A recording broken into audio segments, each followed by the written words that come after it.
చీనాలో ఒక ముసలివాడు ఉండేవాడు. వాడికొక గుర్రం ఉండేది. ఒకనాడు గుర్రం ఎటో వెళ్ళిపోయింది. చుట్టుపక్కల వాళ్ళు వచ్చి గుర్రం పోయినందుకు ముసలివాణ్ణి పరామర్శించారు. అంతా విని ముసలివాడు, ఏమో, ఇది ఒకందుకు మేలే కావచ్చు అన్నాడు. వాడన్నట్టుగానే ఆ పోయిన గుర్రం తిరిగి వస్తూ మరొక కొత్త గుర్రాన్ని వెంట పెట్టుకొని మరీ వచ్చింది. ఇరుగు పొరుగు వాళ్ళు వచ్చి ముసలివాణ్ణి అభినందించారు. కానీ ముసలివాడు, ఏమో, ఇందువల్ల నష్టమే కలగవచ్చు అన్నాడు. ఇదంతా జరిగిన కొద్ది రోజుల అనంతరం ముసలివాడి కొడుకు కొత్త గుర్రం ఎక్కి స్వారీ చేస్తూ పడి కాళ్ళు విరగ్గొట్టుకున్నాడు. మళ్ళీ ఇరుగు పొరుగు వాళ్ళు వచ్చి ముసలివాడికి సానుభూతి తెలిపారు. ముసలివాడు అంతా విని, ఏమో, ఇది ఒకందుకు మేలే కావచ్చు అన్నాడు.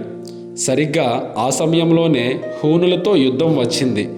చెయ్యి కాలు సరిగ్గా ఉన్నవారినందరినీ సైన్యంలో చేర్చారు.